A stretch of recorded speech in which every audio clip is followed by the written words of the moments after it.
Lenor, my eldest son Ralph's wife, paid a rare solo visit to our home, where she normally arrived with Ralph by her side. As I welcomed her in, she wasted no time in delivering her message bluntly. "Don't bother coming to the wedding, Jody. Ralph and I move in different circles," she declared. Lenor's words caught me off guard, though her tendency for rudeness was nothing new. "What do you mean?" I asked, trying to make sense of her statement.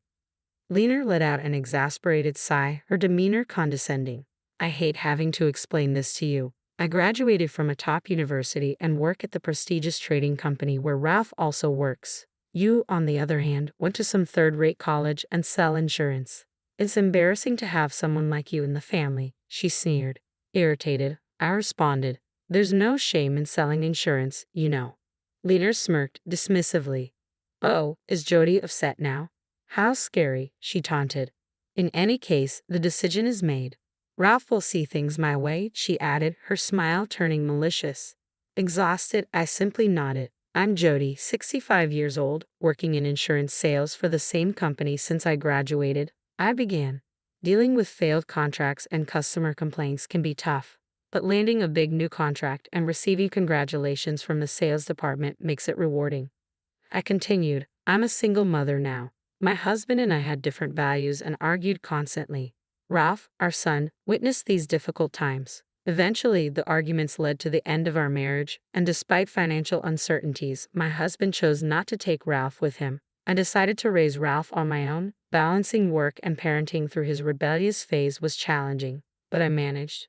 The hardworking Ralph I raised recently introduced me to Lenor, a colleague he grew close to at work. Today was the day Ralph would bring Lenor over. Although Ralph and I lived together, he went out to pick up Lenor. When the doorbell rang, there they stood. "Nice to meet you. I'm Lenor. Sorry for the sudden visit. I brought you a little something," Ralph's wife said, handing me a paper bag filled with cookies from a renowned department store. "Oh, you really didn't have to go to the trouble." "Thank you," I replied warmly. "It's just a small gesture," Lenor modestly replied, but I insisted, "No, thank you for the lovely gift. Please come in." With a smile, I invited Ralph and Lenor into our home, and we settled into casual conversation. Lenor shared stories of her upbringing, how she and Ralph grew close, and spoke fondly of Ralph's work life. Then she curiously asked, "By the way, what do you do for work, Jody?" "I'm in insurance sales," I replied cheerfully. At that moment, I noticed a fleeting twist in Lenor's smile. Was I imagining it? I glanced at her again, but her expression had returned to normal. We continued our conversation and wrapped up the evening. That momentary look on Lenor's face lingered in my thoughts. What could it have meant? Since then, Ralph began bringing Lenor around more often as wedding preparations took center stage. With my ex-husband absent from the planning, I had to take on tasks my former spouse would have handled. This was expected since he had refused custody of Ralph. There was much to organize: speeches, responses to family inquiries, and more. I needed to start planning my remarks soon, despite my busy work schedule. Lenor's increasing visits left me with dwindling personal time, making every moment precious. As I pondered, Lenor continued with her questions. Suddenly, she began discussing her wedding dress. "I absolutely must have a bright blue dress with scattered sequins. It will look stunning," she declared. Then she turned to me. "By the way, Jody, what kind of dress did you wear at your wedding?" I hesitated, caught off guard. Ralph should have informed her about my divorce. Before I could respond, Ralph intervened, placing a hand on Lenor's shoulder. "It's okay," he interjected. "Even though she's divorced, it's all in the past, right? I could never imagine being divorced. It would be too embarrassing and miserable. But then, Jody, you're practically a stranger to me, so I can't really understand your feelings," Lenor added with a laugh. Feeling uneasy, I forced a smile and changed the subject. Ralph glanced at me apologetically, but Lenor's expression seemed oddly triumphant. Her increasingly dismissive attitude and constant labeling of me as a stranger troubled me deeply. "Jody's just a stranger, after all," she would say whenever something came up. Ralph would reprimand her, but Lenor's unfairness persisted. Perhaps she truly held a poor opinion of me. Her demeanor was deteriorating, and even Ralph seemed uneasy about her behavior lately. I found myself pondering over Ralph's occasional thoughtful gestures when Lenor unexpectedly arrived alone. The doorbell rang, and I hesitated, wondering who it could be. To my surprise, there stood Lenor, without Ralph by her side. Despite the unease, I welcomed her inside. Immediately upon entering, Lenor looked down at me. "Jody, our backgrounds are quite different, so please don't attend the wedding," she stated bluntly. I was taken aback by her abrupt rudeness. "What do you mean?" I asked, my brows furrowing in confusion. I knew Lenor had a tendency to be brusque, but this was beyond anything I had expected.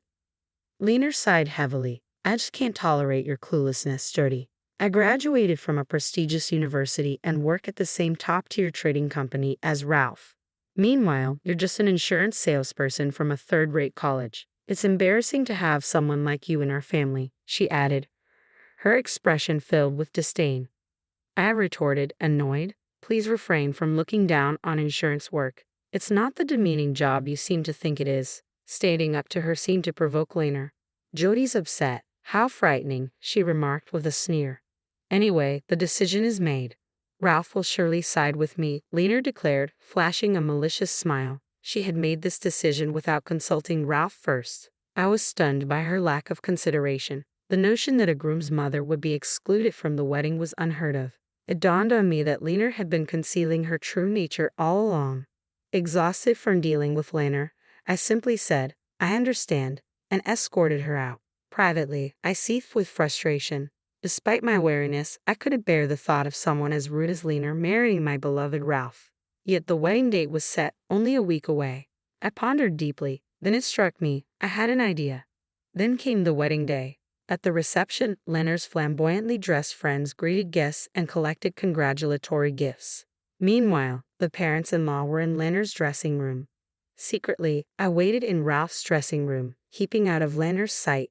Earlier, I had discreetly provided Ralph with a voice recorder and shared my encounter with Lenor from that day. Fortunately, I had recorded it using a recorder I happened to have for work.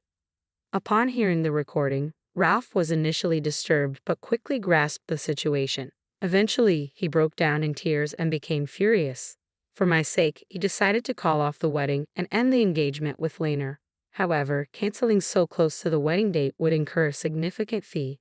Therefore, we agreed to teach Lenor a lesson she would soon forget. Finally, the wedding ceremony commenced. Taking place in a restaurant, the atmosphere was more akin to a casual reception. I positioned myself discreetly near an exit door where I could observe without drawing Lenor's attention. The host announced the entrance of the bride and groom, and the door opened for Ralph and Lenor to make their appearance. Lenor's initial smile froze into a puzzled expression as she looked around. "Ha," she muttered under her breath. On the wedding day, all the relatives were conspicuously absent. It made sense that Ralph's relatives wouldn't be there. Ralph and I had personally asked them not to attend. But Lenor's relatives were also missing. The seats designated for them sat empty, causing discomfort for the parents-in-law who scanned the room awkwardly, clearly perplexed by the situation. Even Lenor's friends appeared baffled, whispering among themselves as they noticed two entirely vacant tables. Sensing the tension, Ralph seized the microphone from the host and announced, "The wedding is canceled. Tonight, we'll simply enjoy a dinner party instead." His laughter filled the room. "What?" Lenor exclaimed in disbelief. But Ralph wasn't finished with his message to her. Amidst the chaos that ensued, he continued, "Today was meant to be my wedding day with Lenor by my side. However, Lenor has consistently treated my mother as a stranger and has been disrespectful to her. She even demanded that my mom not attend today's wedding. Here's the proof." Then, the audio recording from that day filled the hall. "Don't come to the wedding because Jody and I are from different social classes." Lenor's disdainful laughter echoed through the room alongside her words. Lenor's parents, Hugh and Tiana, seemed shocked upon hearing the reason for my absence from the wedding. They turned to Lenor with shaken voices, asking, "Lenor, what is this about? Surely this isn't true. You wouldn't say such hurtful things, would you?"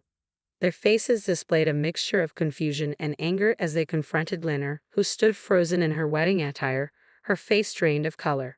Ralph calmly addressed Lenor. "Do you now understand why this has happened?" Lenor, visibly distressed, snapped back defensively, "How should I know?" The parents-in-law were too overwhelmed by the unfolding situation to respond. Seeing the silence, Ralph spoke up again, his voice carrying more urgency. "Then let the evidence speak for itself." At Ralph's signal, a staff member opened the door near the exit, casting a spotlight on someone waiting outside. I stood before Ralph, Lenor, and their parents, feeling the weight of the moment. Lenor's eyes blazed with fury as she directed her anger towards me.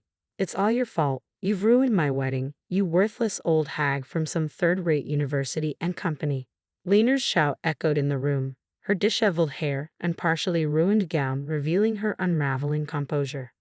Lenor, what on earth are you saying? That's Ralph's mother. Hugh's voice boomed with reproach. Tiana, visibly upset, added tearfully, yes, Lenor, that's terribly disrespectful. She couldn't hide her disappointment in her daughter's behavior. Before she could continue, I intervened firmly. Enough, Lenor. I understand you don't like me, but I won't tolerate such disdain, especially from my potential daughter-in-law. Lenor clicked her tongue in frustration, her true nature laid bare. I didn't realize you were like this, Lenor. My opinion of you has plummeted, Ralph murmured, his disillusionment evident. Turning to Lenor, I asked pointedly, do you wonder why your own relatives aren't here today? Lenor looked away, indifferent. It's a shame. Your lack of empathy, Lenor, is truly distasteful, I added, echoing her own hurtful words from our earlier confrontation. Lenor glared at me, her expression contorted and difficult to bear. Ralph, too, seemed to be distancing himself from her. Enough of this already. You're being incredibly rude, Lenor snapped, seemingly forgetting her own previous remarks. No, the one being rude is you, Ralph countered firmly, unable to hold back his frustration. Ha! I sighed in exasperation before explaining. Actually, all of Lenor's relatives are my clients. I spoke to them and asked them not to attend. Did you know, Lenor, you once looked down on me as an insurance salesperson from a third-rate company?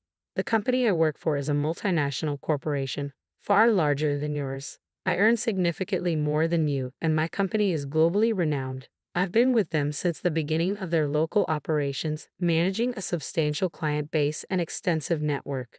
As it happened, Lenor's relatives were among my clients and they agreed to support my decision. By the way, when they learned the truth, they were shocked and decided to distance themselves from Lenor. But she'll find out about that later, I added with a hint of irony. Lenor muttered in stunned disbelief. Well, that's Lenor for you. Slow on uptake, Ralph remarked with a hearty laugh, showing little sympathy. However, his laughter abruptly stopped and he turned serious. I cannot marry someone who disrespects my mother, no matter how intelligent or prestigious your company is. My mother deserves better than to be belittled, I stated firmly, my words almost spat out with determination. Lenor and her parents-in-law stood silently, faces flushed with embarrassment, heads bowed. With the engagement terminated and the wedding canceled, the event concluded soon after. Lenor's parents, being sensible, apologized repeatedly to Ralph and me. They also agreed to cover all the wedding expenses with further compensation discussions scheduled for a later date. Lenor's responsible parents would likely handle her recent actions. Subsequently, Lenor resigned from her job. Although Ralph and Lenor's workplace wasn't invited to the wedding, rumors of the incident circulated. Colleagues sympathized with Ralph but held Lenor in low regard. In a workplace emphasizing teamwork, Lenor became ostracized. Eventually, unable to endure the constant criticism, Lenor resigned abruptly. She left a resignation letter on her desk and disappeared from the office. Before disappearing, Lenor approached Ralph, pleading for reconciliation. I want us to get back together, she begged. And I want everyone at work to know I'm not a bad person. Ralph, however, firmly declined. With your attitude, going back to how things were is impossible. She also approached me multiple times asking me to convince Ralph to reconcile, but I chose not to engage with her requests. By now, Lenor is likely estranged from her parents-in-law and her whereabouts and activities remain unknown to anyone. Neither Ralph nor I have any desire to seek out information about her. 3 years have passed and Ralph and I live contentedly. We use the compensation money from Lenor's parents to renovate our home. Ralph has since married someone else, a nurse introduced by a friend. She is straightforward and fearless, always looking out for me, and I value her honest advice. Ralph's new wife even offered to live with me, concerned about me being alone. I asked if her parents approved, and she reassured me they were happily married and wouldn't mind. So, Ralph's new family and I decided to share our newly renovated home. We are anticipating the arrival of a new family member soon. Ralph's wife is due to have a baby in about 3 months. Work keeps me busy and fulfilled, and soon our family will grow livelier and more joyful. I eagerly anticipate the upcoming days with a baby and feel motivated by the excitement